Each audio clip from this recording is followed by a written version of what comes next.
Hello, everybody, and welcome to the Kickoff. I can't believe that we're already passing 10.0. We haven't even shipped it yet. The best release of GitLab ever, 10.0, and we are already talking about what is coming next. And the beauty of it is that we're building on the best release ever. So, and I know you want me to say it, this is going to be the best release ever. I don't even know where to start. There's so many cool things coming. I am very excited about the changes coming in issue boards, which basically allows you to build any kind of board you can possibly imagine. There's a lot of cool stuff coming from platform. Of course, CI/CD, keep pushing the boundary. I can't wait for it. But I'm not going to talk all about it. We changed the format a little bit this time. You will hear only the product managers talking from each department, and maybe they'll call out to any particular engineering leads. We're doing this to streamline everything a bit and to make sure that we don't cover things twice. So without further ado, Victor, please tell us, what are we going to do in 10.1 in discussion? Thanks, Job. So the first thing I wanted to highlight is save configuration for issue boards. So if you recall, we will be shipping group level issue boards in just a couple of weeks. So that's very, very exciting. And we are not stopping there. We're going to bring the concept of save configs for issue board. So rather than just talk, you can see on my screen right now what that means. So we're going to have the ability to bring up a nice modal when you get on a particular board. And essentially, you're able to scope the board down to a specific milestone, label, author, assignees, weight, what you would already expect. So we've designed it as such so that there's no confusion that this isn't a temporary filter, it's not per user, but it is indeed associated with the board. So I'm very excited about this because we'll be using it here at GitLab, and we'll be able to have a discussion board for myself. Other teams will have boards just for themselves, or you might be able to have a personal board if you want to care about all the issues that have been assigned to you or that you've created, or maybe you have a particular board that you care about in terms of labels. Then you can create that and manage that yourself with these saved configurations. The next thing I wanted to highlight is something really, really awesome. So if you see on my screen, this is an image diff on a merge request. So this is actually a screenshot of one of our release posts, just the past one actually. And in this merge request diff, you see a new image has been added to the diff. And so in the past, what you might have been able to do is, comment in the section in the merge request and say like, oh, I like that image. Can we get a new image? I don't like the color, and so on and so forth. But you couldn't really specify what you were talking about or scope the discussion to a particular place in the image. And we want to do exactly that with this feature. So you can see on the screen, in this particular case, Ernst has said that he doesn't really like this particular area of the image, so he's clicked here and then he started talking about that image. So just ignore the text. I know it's not absolutely correct, but Jacob has responded right away. And then Ernst has said he doesn't like this part of the text image. I don't know why. Maybe he doesn't really like that mountain or forest there. And then he's clicked on that, and then Jacob has responded. So with this feature, you're able to comment on specific parts of the image. And we're really excited about that because, again, at GitLab, we believe everyone can contribute, and it's not just developers, it's not software engineers, it's people who are doing assets, who are creating these great images. So this is just our very first step. And then finally, we're also going to be working on a fast forward merge in CE. We have this great feature in Enterprise Edition. And for GNOME, they really wanted it in C, as well as they're moving over to GitLab and using GitLab CE. So we're going to bring that great feature that GNOME and the community has been requesting to go into CE, and we're going to bring that to them in this release. And finally, I'd let Jacob talk about this fourth feature in discussion. Yep, so we're going to be speeding up the issues, starting with the issues, and then we'll move to the merge request. But first, the issues. The main thing is that you don't need to load all the issues at once. You can load some of the issues, or if you're linking to a specific issue, a lot of times it takes a long time to load the page because we're loading every single issue. And so you mean the comments, right, Jacob? Sorry, comments. Thank you. if you load, we load all the comments at once. So we're going to link to when you link to a specific comment, it will load just that comment, a few above, a few below. And when you come to the issue on the first place, it will load just a few of the comments. And then as you scroll, it will load more comments as you go. So then I think the next thing would be platform, unless you have more, Victor. No, yeah, go ahead, Mike. Thanks, Victor and Jacob. Hello, everyone, and hello, YouTube. So let's run through what we're going to do in the platform team in GitLab. The first is really exciting, and that's, in general, we're going to be improving how we deal with fork workflows. A lot of people might use a branch workflow, which we use here at GitLab, but fork workflows are obviously incredibly popular in Git, and we're helping improve this. Number one, in 10.1, introducing the ability to effectively merge between forks. So if somebody goes to a canonical repository, creates a fork, someone else creates a fork, if those two people want to collaborate, right now the only way to really do that is to sort of merge upstream or to pull back and merge downstream, and that gets really complicated. The fork network will allow you to magically merge between forks and to choose each other's forks as target branches for merges, which is really exciting. And in 10.2, we're going to be doing more on this, allowing people, for example, in the upstream repository to edit someone else's fork if they've sent a merge request, allowing you to easily go and change something in someone else's fork as a maintainer, and just really improving the dynamic of this workflow. So this is a great thing coming to CE and all editions of GitLab, and should really make working with forks a lot easier. The next item, and I will share my screen for this one, is the integration settings. So a lot of you are, I'm seeing myself, a lot of you are familiar with how we do integrations in GitLab, and we integrate with a whole series of wonderful tools in the development keychain. And add an integration, we have this page where it's really not the most enticing environment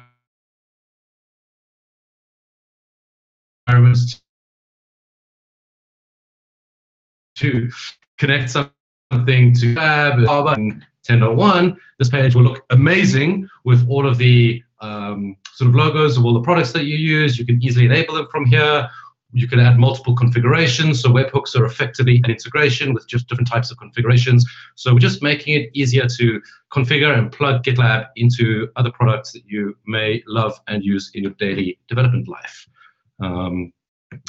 Then next up is, as many of you are aware, we've been doing internationalization for a long time at GitLab, for the last sort of 4 or 5 releases. If you haven't seen it, I would encourage you to have a look at translate.gitlab.com, which is the new community for all of our translators that allows you to easily suggest and improve the translations of GitLab. And in 10.1, we're going to be just externalizing more pages and allowing you to translate more areas of GitLab itself. So that's really exciting. Next up is for EEP. And today we have great ways to integrate GitLab with your authentication environment. So whether this be SAML or LDAP, and just allowing you to sort of externalize the control of how you manage your users within GitLab. A lot of larger enterprises who really leverage LDAP, and they sort of use LDAP not just as a list of users, but also they have much more hierarchy inside there, or you use attributes to describe exactly someone's role within a particular group. This becomes really cumbersome in ES today because you're not effectively inheriting those permissions. So in EEP, we're really going to take our LDAP integration up to a next level and allow you to leverage all of the attributes and everything inside LDAP by creating group filters. So for example, if you have a group of people and they actually have roles defined by attributes, you can pick those roles out and say, well, people who have this particular attribute become this particular type of permission inside of GitLab. So this will allow larger organizations and people who are really leveraging LDAP to get more power out of LDAP and GitLab together. The two other areas of user management, again, in more restrictive environments, is just allowing a little bit more control on commits. And so, as many people are aware, we introduced GPG signing of commits in GitLab CE. What you'll be able to do in GitLab EE is enforce that every single commit has to be signed in order for it to be committed to the repository. And then what you can furthermore do is ensure that the author of all of those commits actually matches the person pushing them, and this will prevent, sort of in very controlled environments, external code potentially sneaking into the code base in ways that people didn't want it to do. Sort of leading on from what we did in GPG, we're also introducing signing with subkeys. So if anyone's familiar with how GPG works, being able to sign something not just with the master key, but also with the subkey is really important for how you actually go and sign your commits.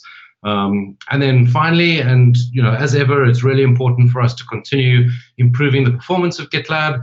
In 10.0, we've made a huge number of improvements to performance, and this will be coming out very soon. But following on from that, we're just continually improving performance, not only of GitLab.com, but also for your own instances of GitLab. So that's pretty much all from me. And let's go over to the CI/CD team and see why this is their best release ever. Thank you, Mike. I'm so excited to announce to everyone the plan for CI/CD team in 10.1.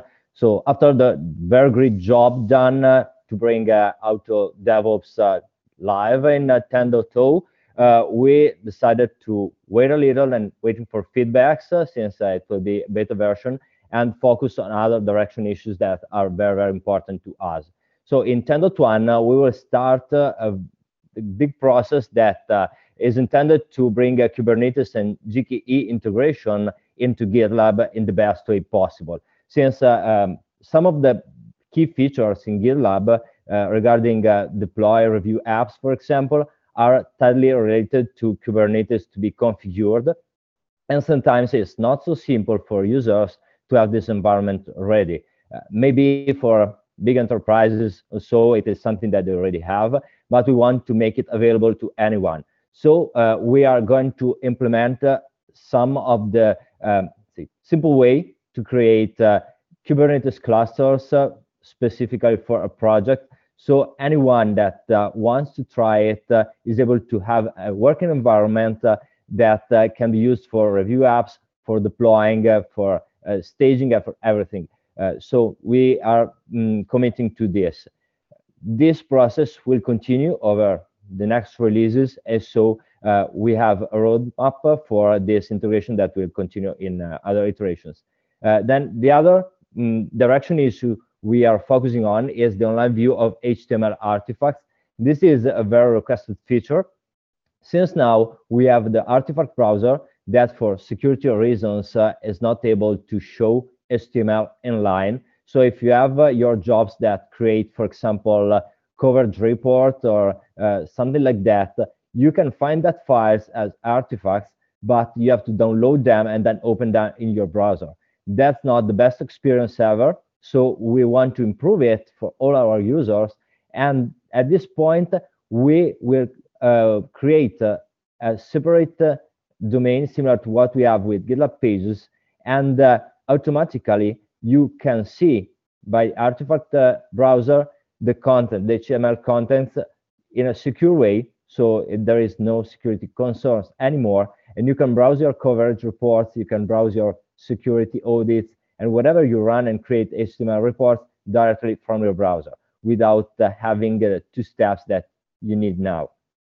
This is also a first iteration on this topic, and we are planning to extend them even further. You can find all the details in the issues that are linked in the document. Then, apart from this direction issues, we are also working as usual to increase the performances of our product. Specifically on this iteration, we are focusing on improving performances of artifacts, allowing them to be automatically uploaded to object storage, so S3 mainly, in order to avoid local storage that could be very bad in some cases. And we are also planning to improve the container registry. So you know that GitLab already has a registry that allows you to store Docker images, and this one is more and more important every day for all our users. So we are pushing some effort in making it more easy to use and more performant. After all, obviously, we never forget about the security. So we are still improving our way. We still have a quite good security model for our product, but we need to invest more. So there are issues there that will be addressed.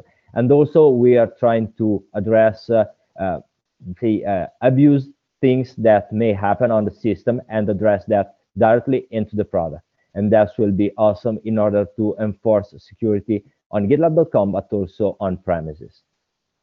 At the end, we have also obviously a roadmap for GitLab Runner that is going to be more improved more and more. So for this iteration, 10.1, we are moving on collecting metrics on each step for jobs that run on Runner. That means that you don't have just the overall time spent by the job, but you have also details about all the stages there. So for example, how long does it take to download the Docker image or to clone the repository? And this is really awesome in order to improve the performances and to figure out which are the steps that are slower in your system, so you can improve it by changing your process. And that's almost everything that is a highlight for 10.1.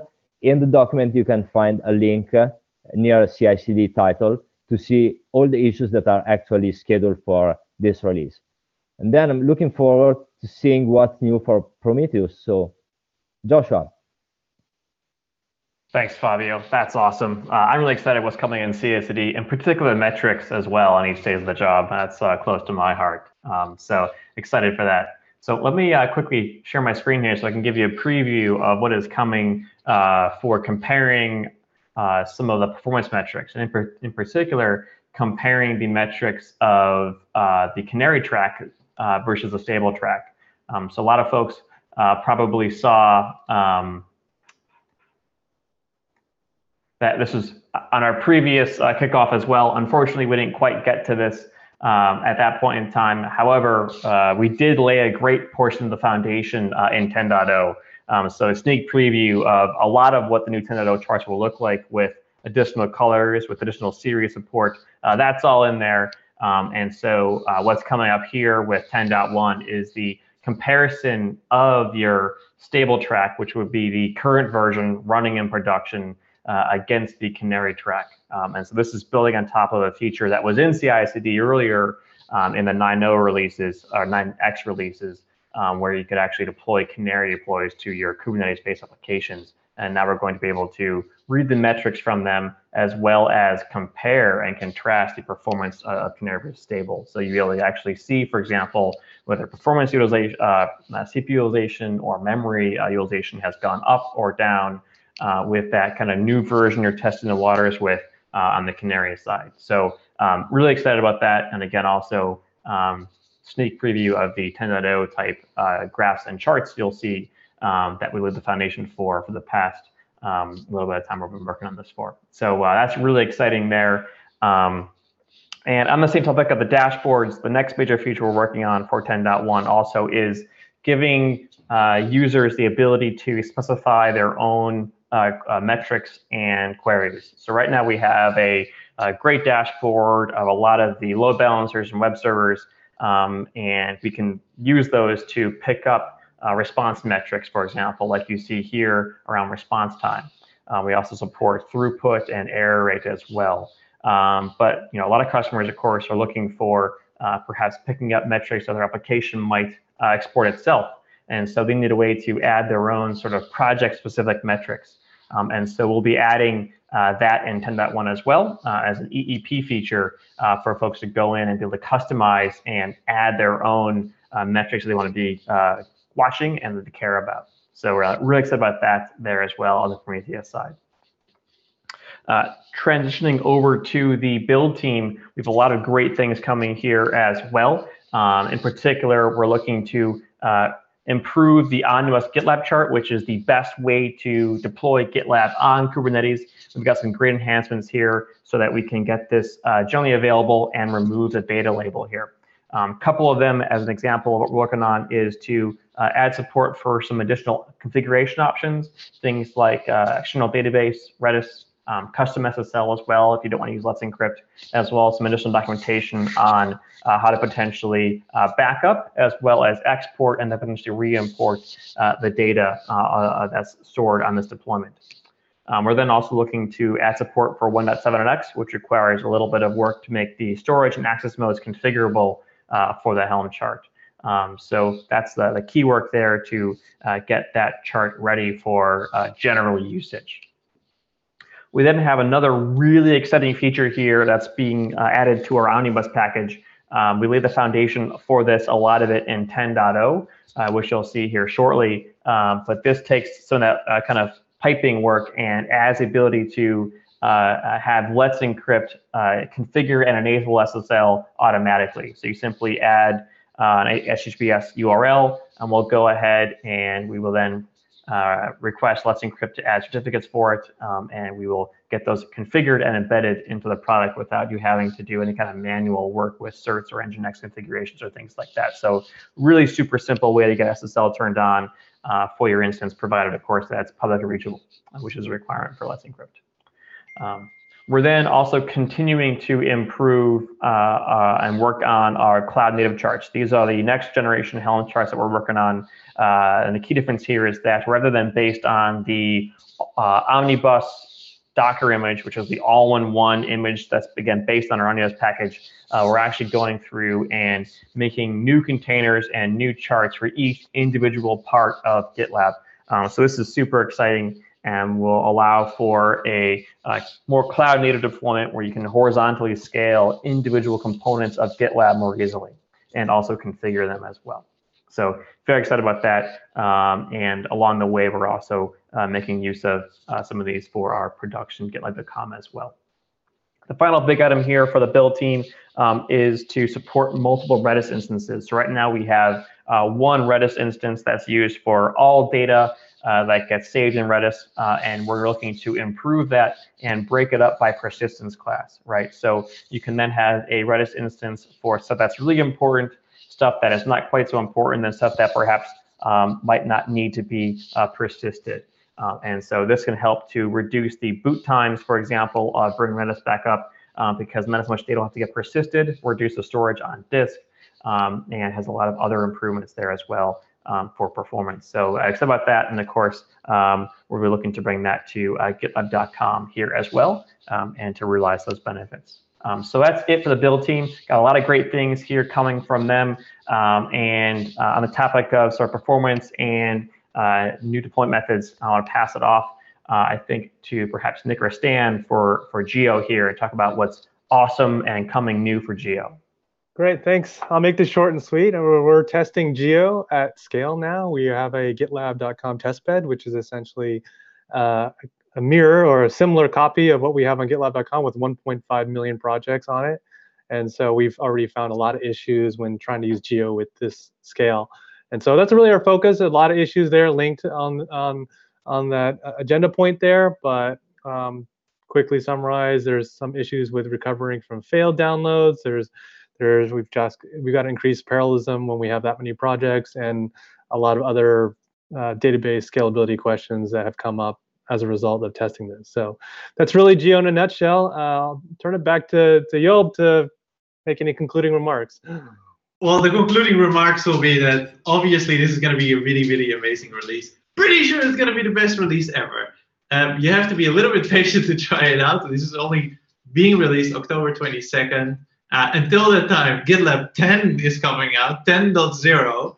So that's a very big deal. And to everyone working on this release, good luck. Have a good month. And as it's the end of the day of Friday, have a very good weekend. Bye, everybody.